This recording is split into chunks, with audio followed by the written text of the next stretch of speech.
Allez, bonjour à tous, bienvenue sur mon canal YouTube. C'est un plaisir pour moi d'accueillir un ou un ex, je ne sais pas. En tout cas, je l'ai connu, il était sur Toulouse. Il était fondateur d'ailleurs d'un marketing de réseau. Il va nous en parler, il va nous parler de son histoire qui est incroyable. Aujourd'hui, bien sûr, il développe, il est devenu papa. Ça fait beaucoup d'années maintenant qu'on se connaît. Et en tout cas, voilà, Ronnie, c'est un plaisir pour moi de t'accueillir aujourd'hui pour cette entrevue. Et je suis sûr que ça va apporter beaucoup, beaucoup de contenu parce que j'aime bien ta philosophie en plus et je pense qu'il y a des gens qui vont vraiment s'identifier à toi. Comment vas-tu tout d'abord? Michel, quel plaisir d'être aussi avec toi, plaisir vraiment partagé et je vais très très bien. Mais comme tu le sais en ce moment, je suis plus en mode papa qu'autre Eh chose oui. et mais c'est ça qu'aussi, tu sais mieux que moi, hein, la liberté financière, c'est de choisir les choses qui nous font plaisir, qui nous font vibrer, qui nous font nous sentir libres. Et moi aujourd'hui, c'est quelque chose que je voulais vraiment être présent pour mes enfants. Mes parents ils sont, bon, et ils sont à la retraite maintenant, mais ils ont été restaurateurs, hein, surtout durant toute leur carrière, et ils étaient assez peu présents finalement de par leur métier, hein, pour Ah ceux ouais. qui connaissent un peu la restauration. Les horaires c'est compliqué, enfin, surtout quand on a la tête du restaurant, il y a le matin avant le service, il y a les courses, il y a acheter les produits frais, l'après-midi peut-être il y a la comptabilité, il y a Je connais, l'administratif, il y a j'ai eu un tout le temps des choses à restaurant gérer constamment. et la Ah ben restauration, c'est voilà, pas évident. mes parents m'ont interdit de faire la restauration, Et, c'est et la ils ont, vérité. et ils ont Et du, raison. Ils ont raison. et du coup, c'est quelque chose que je voulais pas faire vivre à mes enfants, à mes deux Ouais. enfants, et donc du coup, aujourd'hui, je me sens super heureux de pouvoir réaliser ce que j'avais depuis l'âge de 20 ans. À 20 ans, j'avais personne dans ma vie, mais je me disais, autour de l'âge de 30 ans, quand je serai marié et que j'aurai des enfants, je serai papa à plein temps. Voici un de mes pourquoi. C'est Et incroyable. c'est un des rêves que j'ai réalisé. Et tu l'as réalisé et tu as deux enfants en bas âge. Et je connais parce que c'est beaucoup de boulot quand on en a un. Alors, j'imagine qu'il y en a deux. Et je pense C'est que une tu vraie vas équipe de inspirer MLM à d'ailleurs. gérer. Je pense d'ailleurs que tu vas bon, inspirer bien beaucoup d'hommes, mais aussi beaucoup de femmes, parce qu'il y a beaucoup de dames qui regardent les entrevues et qui vont s'identifier parce qu'elles ont des enfants. Très souvent, on ne va pas se mentir, c'est les mamans qui s'en occupent. Et c'est vrai qu'elles se lancent très souvent le marketing de réseau pour pouvoir avoir cette liberté de s'occuper de leurs enfants. Parce qu'on va se mentir non plus, les meilleures années, c'est celles que tu vis là, je vais te le dire. Après, ça prend son envol plus tard et on se retrouve pas seul, mais en tout cas, voilà, ça prend son envol et on l'a fait nous dans le passé et c'est normal qu'il le fasse. Donc vraiment, profite à fond et tu as bien, bien raison. J'aimerais que Je tu nous prends ton partages un conseil. peu ton parcours, en fait, comment tu as rencontré le marketing de réseau? Parce que toi, c'est un peu atypique. Je ne sais pas justement, bon, j'ai une interrogation, est-ce que tu as lancé ton MLM en premier ou est-ce que tu t'es lancé d'abord le marketing de réseau? Voilà, si tu peux nous raconter un petit peu ton histoire. Avec grand plaisir. Eh bien, c'était durant mes années à l'ESC de Toulouse, donc l'École supérieure de commerce de Ouais. Toulouse. J'étais en première année, j'aimais bien la salsa, Ah, donc bien. j'étais inscrit à une école de salsa. Et des amis, des collègues de promo, les camarades de promo m'ont dit, mais Ronnie, il y a une soirée salsa, il faut à tout prix que tu viennes avec nous, ça va être génial. C'est un couple, peut-être que tu connais, puisqu'ils ont également fait la même compagnie que toi et moi, Asiatique. pour commencer. Donc, Asiatique. non, pas Non. asiatique. Ah, j'aurais C'est pensé. Mickaël et Natacha. Peut-être que s'ils regardent la vidéo, un petit clin d'œil Ah, pour bien, eux. écoute, on leur dit Euh, coucou. Comme ça me dit rien, mais certainement, si je les Pas de vois. souci. Ils étaient dans les équipes de Bruno Giraud et Ouais. Dominicano Flores Ouais. derrière. Donc, c'était une petite parenthèse pour toi. Du coup, ils me disent, mais Ronnie, viens, on va aller danser la salsa. Je dis, mais génial, fantastique. Donc, ils me disent, on va venir te chercher en voiture et on ira avec notre voiture. Ok, très bien. En plus, je m'y fais conduire. Fantastique. Et c'est des personnes que j'appréciais vraiment. C'est un couple d'amis que j'appréciais vraiment.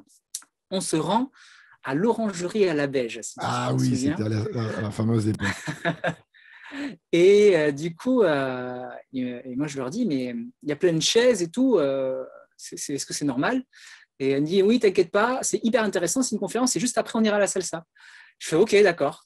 Et du coup, je m'assois, je me rappelle exactement la chaise au rempré où j'étais.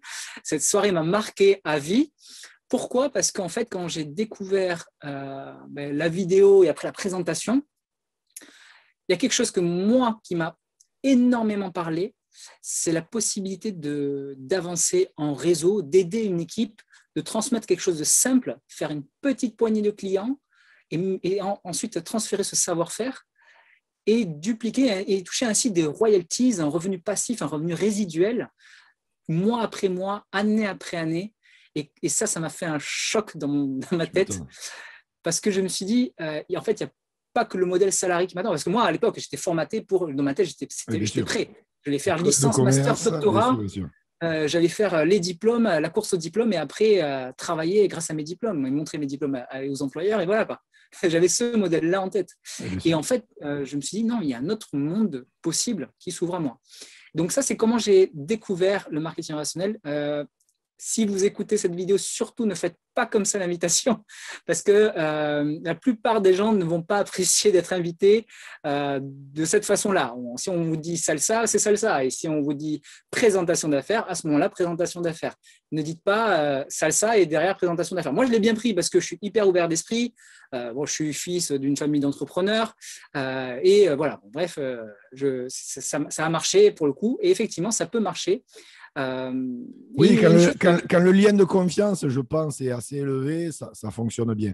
C'est vrai qu'ensuite, quand il n'y a pas un gros lien de confiance, ça peut être mal interprété. Oui, exactement.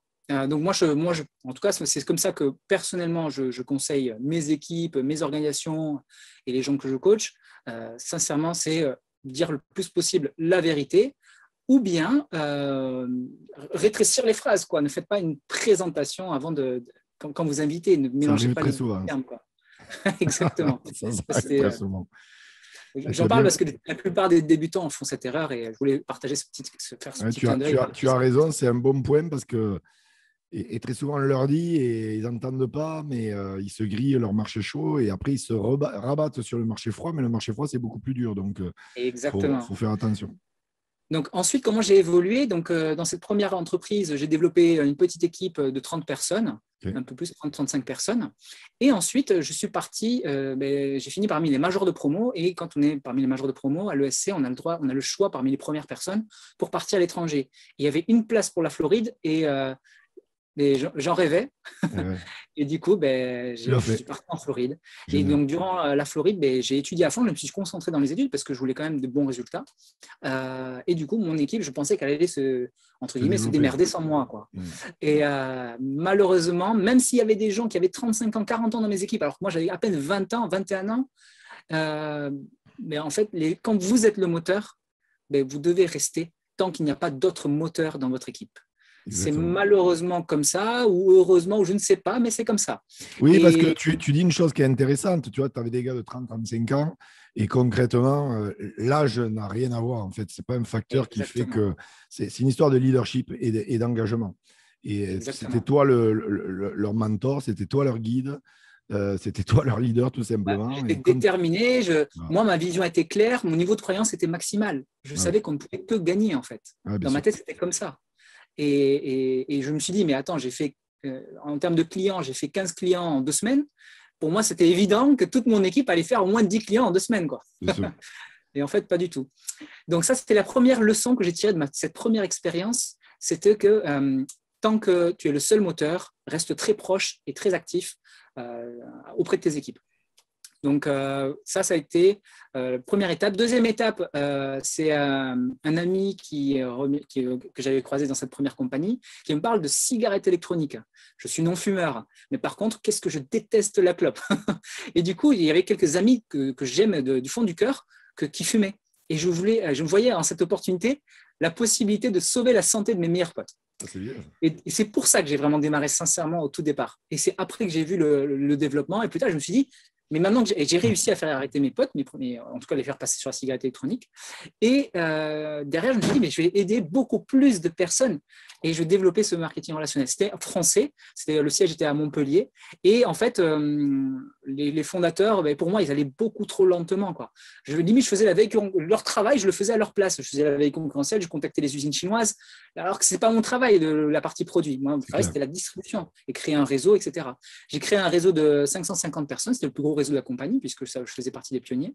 Et ça a été ma deuxième expérience. Et ensuite, ma troisième expérience, c'était monter mon propre MLM. Pourquoi j'ai monté mon propre MLM? C'est parce que suite à cette seconde expérience, je me suis dit, non, ça me saoule de faire le travail des fondateurs, je vais ben, du coup, vu que je sais faire le travail, je vais monter mon propre MLM.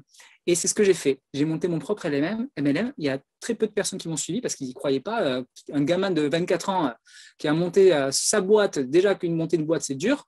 Le gamin, il a à peine 24 ans, il n'a que 2 experts. Enfin, personne n'a voulu me suivre. Ouais. Donc, du coup, je suis reparti de zéro. J'ai recréé non seulement j'ai créé le concept, mais surtout, j'ai recruté moi-même les premières lignées. Et j'ai monté un réseau et là, ça a vraiment pris. Donc, c'était un MLM dans l'événementiel avec derrière un site de rencontre. C'était révolutionnaire. Ça n'existe nulle part sur la planète. Je me rappelle. Et à travers cet MLM, j'ai créé un réseau de 2000 VDI avec 8000 clients sur le site de rencontre et plus de 30 000 clients qui sont venus à nos soirées. On a organisé les plus belles soirées de Toulouse les mercredis et jeudis. Je me rappelle de toi à cette époque. Ça avait fait beaucoup de bruit d'ailleurs, ça. C'est sur la région toulousaine, tout ça. On me parlait souvent de toi et c'est vrai, ça avait fait beaucoup de bruit. Et en fait, c'est clair, on a fait une soirée toutes les semaines, non-stop, 52 semaines sur 52 pendant 2 ans. Incroyable. Et toutes les soirées, il y avait entre 500 et 1200 personnes, même 1300 personnes. Et sur des jours où il n'y a pas de grosse affluence, c'est les mercredis et jeudis. Ouais. Là où les partenaires, donc boîte de nuit, c'est là où ils étaient contents de travailler et ils étaient très contents de travailler avec nous. Tu m'étonnes, tu leur remplissais l'établissement. C'est là la puissance du MLM, là on peut le dire. La puissance du bouche à oreille. Et les meilleures soirées, de toute façon, se font en bouche à oreille. Oui. Et donc, c'était vraiment compatible. Et derrière, les gens voulaient se retrouver. Les gens qui croisaient, tu as croisé une belle nana ou un beau mec à une soirée, tu veux la retrouver, ah ben ça tombe bien, il y a un site de rencontre de ce réseau, de toutes ces soirées. Et c'est essaye-moi.com. Donc, c'est comme ça que, en fait, j'ai réussi à monter ma propre entreprise de MLM et ça a marché du feu de Dieu. Après, pourquoi aujourd'hui je ne continue pas cette entreprise? Pour plusieurs raisons. Parce que c'était lié à le milieu de la nuit et ce n'était pas mes valeurs. Moi, j'étais un homme de jour et je n'étais pas trop un milieu de la… Enfin, voilà, je me ressens pas du tout aux gens des soirées. Le milieu de la nuit, je connais très bien parce que j'étais directeur d'une discothèque quand j'étais plus jeune. J'ai travaillé en discothèque pendant des années et je partage complètement ce que tu dis. C'est une histoire de valeur et c'est un milieu très, très, très particulier. Très, très, très particulier. Et très peu, d'ailleurs, arrivent à rester dans le temps parce que déjà, même au niveau biologique, ça a un impact néfaste. En parlant de biologie, justement, moi, je ne suivais plus. Alors que j'étais jeune, moi, je travaillais toute la journée. Je dirigeais mes équipes, mon entreprise. Je devais recruter les bons éléments et ce n'est pas facile de recruter des salariés, etc., pour développer sur les autres villes. Ça a été même très, très compliqué. J'ai essayé plusieurs fois sur Bordeaux, sur Paris, à chaque fois des échecs parce que c'est très compliqué d'avoir les compétences, la personne de confiance, du sérieux, de la discipline, etc. Je pense que tu connais. Et vu que tu as été aussi chef d'entreprise avec des salariés. Et du coup, en fait, je me suis dit, mais mon modèle est très difficilement duplicable sur les autres villes. Et j'ai eu une autre, ça c'est la première problématique. Deuxième problématique, voilà, je travaillais jour et nuit. Et je dormais très peu, je travaillais 50 heures à 70 heures semaine. Et j'avais, du coup, le troisième argument, qui était la suite logique, c'est que je ne voyais jamais ma famille, mes amis, et me reprochaient de toujours être absent. Et donc, ça me faisait chier. Autre chose, la santé, je commençais à stresser, à avoir de l'eczéma, etc. Bref, tout s'est cumulé. Et en fait, je me suis dit, non, il faut que je trouve autre chose. Et donc, j'ai décidé d'arrêter sur une des plus belles soirées qu'on a faites. Et d'ailleurs, les partenaires, ils ne comprenaient pas, quoi. C'est pas qu'ils étaient mécontents, mais eux, ils voulaient que ça continue, quoi. Mais c'était comme ça, voilà. Donc, il y a eu tous ces facteurs-là et je voulais trouver le bon MLM pour moi, cette fois-ci, non plus en cofondateur ou fondateur. Je ne voulais plus être fondateur. Pourquoi? Parce qu'en fait, c'est deux métiers différents qui n'ont rien à voir. Complètement. Quand tu es fondateur, pour moi, un bon fondateur, en fait, il n'est jamais vraiment libre financièrement parce qu'il peut avoir beaucoup, beaucoup d'argent et même beaucoup plus que la plupart des distributeurs s'il a une très grosse organisation qu'il a bien élargie, etc. Le fondateur gagnera bien plus et en plus, il a la valorisation, il possède l'entreprise, certes, mais il va devoir constamment accompagner la croissance et le développement des produits, développement des services pour qu'il n'y ait jamais une lassitude de par le réseau de distributeurs. Je pense que tu comprends. Il faut toujours maintenir cette excitation, ce développement, etc. Ces mises à jour. Et en fait, croître, c'est aussi recruter beaucoup de salariés de plus en plus, recruter des directeurs, des réunions. En fait, tu as beaucoup de responsabilités. tu es le responsable de tous les distributeurs qui te font confiance. Ouais, Donc, en fait, moi, la liberté financière, c'était non seulement, et ça, les deux premiers arguments, pareil, tout le monde en parle, la liberté de temps et la liberté d'argent. Moi, je voyais une troisième notion, c'est la tranquillité d'esprit. Et c'est ça que je voulais vraiment rechercher ensuite. C'est la tranquillité d'esprit. Oui, parce que fondateur, on ne l'a pas. Hein. Ça, c'est sûr, c'est quelque chose. Donc, en fait, moi, je voulais revenir à la case de départ. Ouais. Donc, pendant 2 ans, j'ai fait de la gestion de patrimoine et je cherchais activement le MLM que je voulais. Et c'était, en fait, le hasard. Moi, je ne crois pas au hasard. Hein. Ouais, certains diront le hasard. C'est un de mes clients dans la gestion de patrimoine. C'est un de mes clients dans la gestion de patrimoine qui m'a partagé de l'opportunité dans le voyage, un MLM dans le voyage. Ouais. Et quand j'ai vu ça, je me suis dit bingo, donc c'était 2 ans après. Et là, j'ai développé un réseau de plus de 5000 distributeurs, 5000 représentants. Et ça m'a permis, donc en fait, au bout de 9 mois, j'ai pu passer vraiment à fond dedans. Et au bout de 24 mois, j'ai dépassé les 100 000 euros de revenus. Et ensuite, voilà, j'ai avancé. Et aujourd'hui, en fait, je suis vraiment passionné toujours de MLM. Je suis libre depuis 6 ans. J'ai fait un tour du monde. J'ai fait plus de 100 voyages sur plus de 30 pays différents. Je lis beaucoup. Je suis un grand lecteur. Oui. Alors, justement, j'y viens. Parce que, bon, tu as la particularité d'avoir démarré très jeune. Bon, ça fait plus de 13 ans maintenant que tu es dans l'industrie. Comme je t'ai dit tout à l'heure, tu as l'âge sain, tu as 33 ans. Donc, maintenant, tu as la bouteille. Et surtout, tu as un parcours qui est très inspirant. Et moi, j'aimerais vraiment que tu nous partages un petit peu comment tu as fait pour avoir ce mindset. Parce qu'il y a plein de jeunes, tu sais, on ne va pas se mentir. Un jeune, en plus, quand il est étudiant, etc., il pense un peu que la vie est rose, mais la vie, elle n'est pas rose, elle ne fait pas de cadeaux. On le sait très bien avec l'âge. Mais comment tu as réussi à cultiver vraiment cet état d'esprit, on peut le dire, cet état d'esprit de champion. Bon, je vois les bouquins, tu allais le lire, mais bon, j'ai bien compris, tu te développes personnellement et puis ça s'entend à ta façon de communiquer. Donc, si tu peux un peu nous partager tout ça, voilà, vraiment comment tu as réussi à cultiver cet état d'esprit si jeune, à le maintenir et qu'est-ce que tu conseilles en termes de développement? Ok, ben, tu parles de quelque chose de, pour moi, très, très important qui me tient énormément à cœur parce que je pense que c'est indispensable pour réussir dans l'entrepreneuriat de manière générale et a fortiori dans le MLM. Moi, pour que tout le monde le sache, moi, j'étais timide et introverti quand j'étais petit et jusqu'à très, très tard, jusqu'à l'âge de 20 ans. Je pesais, à l'âge de 20 ans, non seulement je manquais totalement de confiance en moi, mais en plus, je me trouvais ultra moche, souvent ça va de pair.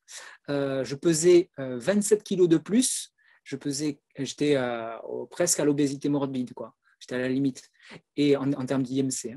Je ne savais pas m'habiller, je m'habillais très très large et ample pour pas qu'on puisse voir. Oui, je vois. Voilà, je pense que tu comprends ce que je veux dire. Oui. Et mon meilleur ami, c'était l'ordinateur. C'était les jeux vidéo. J'étais en équipe de France de Warcraft 3, pour te dire à tel point que j'étais que sur l'ordinateur, je n'avais pas d'amis en réel, je n'avais aucun réseau. Donc le jour où je démarre le MLM, en fait, je suis le profil parfait qui ne réussit pas. Alors, attends, je te coupe parce que là, c'est incroyable. Je vais te dire pourquoi c'est incroyable. Parce que moi, par exemple, j'ai mon fils, c'est un fou de jeux vidéo. Tu sais, les jeunes, ils sont à bloc de jeux vidéo. Et là, ce que tu es en train de dire, c'est très incroyable parce que j'avais rencontré un jeune à l'époque qui m'avait dit, moi, j'avais posé la question, j'avais dit, tu sais, ce que je rencontre souvent, c'est des jeunes qui sont passionnés de jeux vidéo, qui sont en immersion totale dans leurs jeux vidéo. C'est pas qu'ils pensent que c'est ça la vie, mais en tout cas, à ce moment-là, c'est leur vie, c'est leur quotidien et ils ne voient pas autre chose. Et là, tu es en train de me dire que tu étais une équipe de France Warcraft, donc c'est un jeu vidéo que tout le monde connaît. Et quelle a été la bascule? Qu'est-ce qui s'est passé dans ton cerveau pour que tu passes de équipe de France de Warcraft, où je pense que tu passais des dizaines d'heures par jour en jeu vidéo, c'est souvent comme ça, ou en tout cas beaucoup d'heures. Et la pizza dans la chambre, le coca dans la chambre, les hamburgers dans la chambre, on connaît la musique pour les geeks. Mais ma mère m'apportait l'assiette dans la chambre. Donc, c'était une erreur, bien sûr, de faire ça, de me soutenir. Enfin, mais bon, après. Mais comment tu as basculé? Qu'est-ce qui a été ce déclic, tu vois, cette étincelle? En fait, un jour, en me regardant dans le miroir, je me suis choqué tout seul, en fait. Je me suis dit, tu étais vraiment très, très, très moche. et il faut que tu reprennes ta vie en main. Ça a été un des déclics. Le deuxième déclic qui a été dans la même période, c'est que mes parents m'avaient forcé à faire médecine, alors que je voulais faire informatique, forcément. Mon seul ami, c'est l'ordinateur. Ils voulaient faire médecine parce que mon grand-père paternel, il voulait vraiment que je fasse médecine. Et moi, je ne voulais pas. Donc, ils m'ont forcé à faire médecine et je n'ai pas réussi médecine, puisque forcément, j'étais surtout dans les jeux vidéo, ils le savent, ils l'ont compris, que ça ne m'intéressait pas la médecine. Ils m'ont dit, OK, tu as essayé de faire ce qu'on voulait et maintenant, fais ce que tu veux. Et parce que j'étais vraiment déprimé, ça se passait, j'étais sentimentalement, enfin, émotionnellement, j'étais très, très au fond du fond du fond. Si tu veux. Ouais, du rouleau, les chaussettes, tout ce que tu veux. Et du coup, c'est dans cette période-là où donc, j'ai fait la conclusion que tout allait mal. Je n'avais pas d'amis. En réel, mes seuls amis étaient sur Internet, que je ne connaissais même pas en fait. J'avais pas de physique pour moi, j'étais moche. Je n'avais pas de réussite éducative, mis à part un bac que j'ai passé gris-crac, comme ça. Ouais. Et j'avais pas de copie, j'avais rien, quoi. J'avais rien. J'étais nul. Et donc, pour moi, j'étais nul. Donc, j'ai deux solutions. Hein. Soit j'en finis, et au moins c'est réglé. Et là, aujourd'hui, je dis avec le sourire, mais c'était pas du tout avec le sourire à l'époque. Mais je vois tout à fait parce que je connais beaucoup de jeunes dans cette situation et malheureusement, il y a beaucoup de jeunes qui basculent du mauvais côté. Oui, exactement. Et ou soit je me reprenais en main. Et donc, quand je me suis vu dans le miroir, c'était suite à ce cumul où j'ai échoué de partout. Et je me suis dit, j'ai le droit d'être normal. Je me suis juste dit ça, en fait. J'ai le droit d'être normal. Je ne voulais pas être riche ou beau ou je ne sais pas quoi. Donc, j'ai pris les souliers, je suis parti courir. J'ai réussi à courir 7 minutes et c'était beaucoup pour moi à l'époque. Et le lendemain, je suis reparti courir malgré les douleurs. Et j'ai couru 1 minute de plus parce que je m'obligeais de faire mieux que la veille. Et j'ai couru 1 minute de plus, 1 minute, 2 minutes de plus. Je suis arrivé au bout de 9 mois. J'ai perdu 27 kilos et je courais plus de 4 heures. J'arrivais à courir le marathon. Incroyable. Donc, ça a été le premier déclic, la première victoire sur moi-même. Et s'en est suivi une prise de confiance parce que je me suis dit, là, en même temps, donc je quitte la médecine, donc les gens m'ont connu gros, et je vais dans une nouvelle école, une école de commerce. J'avais passé un concours, c'est bien passé. Et personne ne me connaît le Ronny Gros. Et là, je viens de perdre, avant la rentrée, je venais d'arriver aux 27 kilos perdus. Je ressemblais enfin à quelqu'un de normal. Ouais. Je me considérais toujours moche, mais physiquement normal, quoi. Donc, je me suis dit, je peux peut-être me faire 2 amis et avoir une vie normale. Et du coup, c'est ce que j'ai provoqué, en fait. C'est que j'ai commencé à me faire des amis. Et en fait, j'étais tellement souriant et content que je me suis fait plein d'amis. Je me suis fait beaucoup d'amis dans la promo et aussi beaucoup d'ennemis. Hein. Ça va ensemble. C'est que quand on s'affirme, ben, on plaît et déplaît. Toujours. Et c'est un bon indicateur. Exactement. Exactement. C'est excellent. Dès que vous dérangez, normalement, vous avez de plus en plus de jaloux, de plus en plus de gens qui veulent aussi vous retenir ou vous faire reculer pour les gens qui vous aiment. Par exemple, vos parents, peut-être, tu deviens trop différent, reviens en arrière ou reviens dans la voie. Mes parents d'ailleurs, petite parenthèse, ils ne m'ont pas soutenu pendant 7 années de MLM où j'ai échoué, où je ne réussissais pas à trouver le truc qu'il me fallait, quoi. Ouais. Pendant les 7 ans, de 20 ans à 27 ans, avant que je réussisse à faire le tour du monde, mais même pendant que je commençais à faire le tour du monde, ils n'y croyaient pas encore tellement, quoi.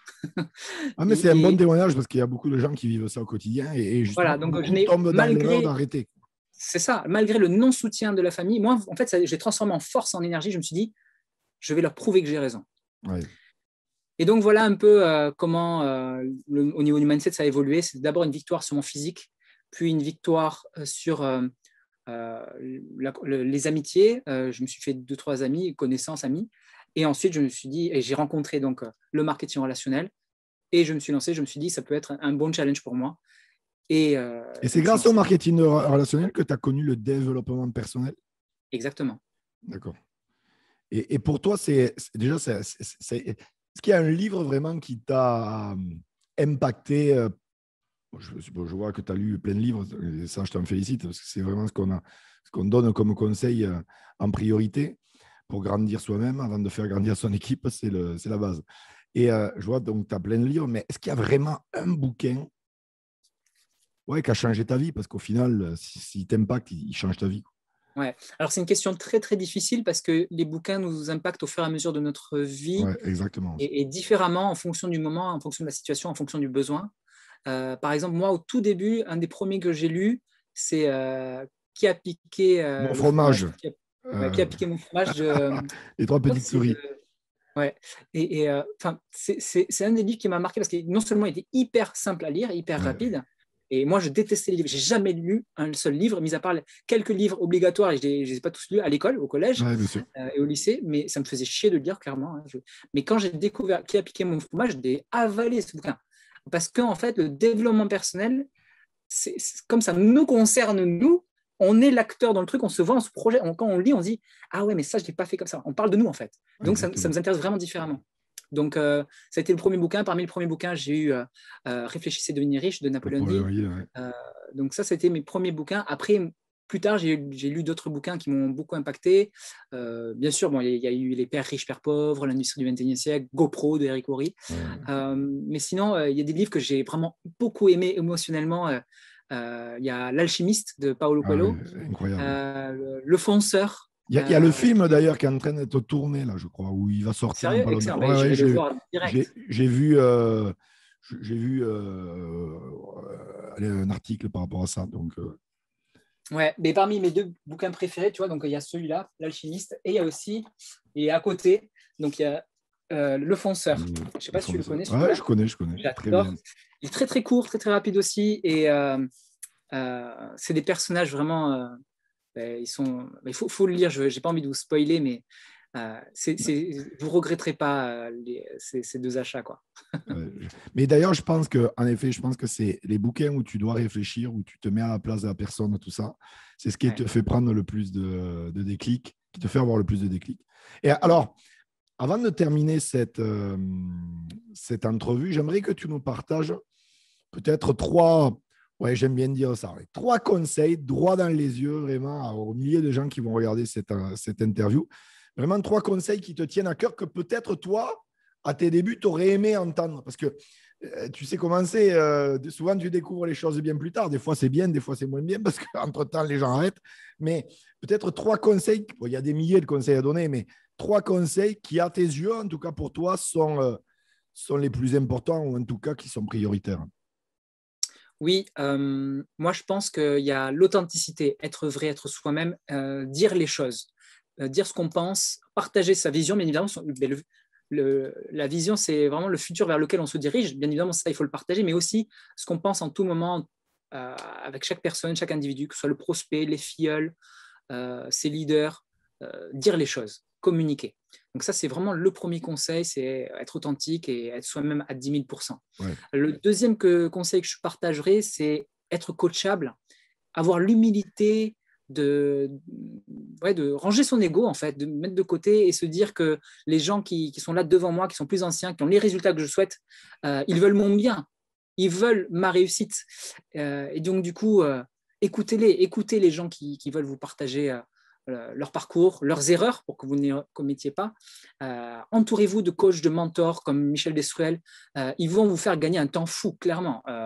Si vous suivez les formations de Michel Destruel ou ses coachings, clairement, je suis convaincu que vous allez gagner plusieurs années, si ce n'est 10 ans de MLM, quoi. Et j'exagère pas, sincèrement, parce qu'il y a des gens qui, s'ils ne passent pas par ces cases-là, vont peut-être retarder leur succès de X années, et des fois, c'est 10-15 ans. Hein. Donc, vraiment, entourez-vous. Oui, puis tu dis une chose qui est vraie, c'est que je pense que toi, c'est le cas. Tu as vu, enfin moi, en tout cas, j'ai vu plein de gens avoir un potentiel. Tu sais, il y a plein de gens qui ont du potentiel, des capacités que eux-mêmes n'imaginent pas. Et en fait, très souvent, ils passent à côté de leur potentiel et c'est du gâchis, c'est dommage, mais ils pourraient avoir une vie vraiment incroyable. Ouais, ça, c'est une seule de toutes les fonctionnalités qu'un mentor peut apporter. C'est faire exploser les barrières mentales qui ne servent à rien, qui nous ralentissent, qui nous bloquent et effectivement qui nous empêchent de réveiller le potentiel qu'on a en nous. Clairement, voilà, mon deuxième conseil, c'est soyez coachable. Le troisième conseil, je dirais passer à l'action vraiment, parce que la plupart des gens ils réfléchissent, stratégie, etc. Ils se disent la meilleure stratégie, et après je me lance. Ou quand je serai prêt, ce sera bon. Mais la vérité, c'est qu'on n'est jamais parfait, qu'on ne dira jamais la bonne chose aux gens en face de nous.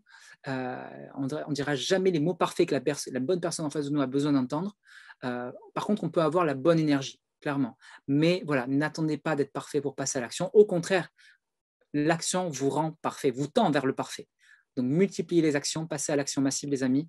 Le travail, il n'y a que ça qui paye. La chance, c'est une anecdote, vraiment. Par contre, le travail charbonné, ça, c'est un secret qui est vrai, qui est réel, qui est puissant. Ah, ça, c'est sûr, c'est la chance se provoque et se provoque par l'action. C'était Monsieur Ronnie Bébari. C'était un plaisir pour moi de t'accueillir. Écoute-moi, je vais te dire honnêtement, j'ai passé un super moment avec toi. Je suis convaincu qu'il y a plein de gens qui vont s'identifier à toi. N'hésitez pas, les amis, à mettre des commentaires dans le chat, à poser des questions à Ronnie. Je suis sûr qu'il se fera un plaisir d'y répondre. Likez Carrément. cette vidéo, partagez-les à tous vos représentants qu'ils écoutent vraiment le message de Ronnie aujourd'hui parce qu'il est très inspirant. Et croyez-moi, ça va inspirer beaucoup de gens, peut-être certainement vous, mais aussi des membres de votre équipe qui, avec les conseils qu'il a transmis, ça va leur permettre d'accélérer dans votre compagnie ou en tout cas de ne pas lâcher et d'avoir de meilleurs résultats. Ronnie, merci vraiment beaucoup d'avoir accepté mon Merci à toi, invitation. Michel. J'ai été vraiment honoré d'être là avec toi et que tu m'aies contacté pour l'interview. Ça m'a vraiment fait très, très plaisir. Très agréablement surpris et vraiment trop content d'avoir partagé ce moment avec toi. Ben, tu sais, quand je contacte quelqu'un, je te dis de suite, c'est qu'il le mérite et toi, tu le méritais largement, vu ton parcours, vu ton éthique, vu tes valeurs. C'est quelque chose qui, à mon avis, se perd trop, les valeurs et l'éthique. Et tu fais partie de ces gens qui entretiennent la direction où on doit aller quand on est chef d'entreprise ou quand on est dans le marketing de réseau. Donc, merci à toi. Les amis, je vous remercie. Regardez cette vidéo, partagez-la. Ronnie, à très, très bientôt. Les amis, bye bye. À bientôt.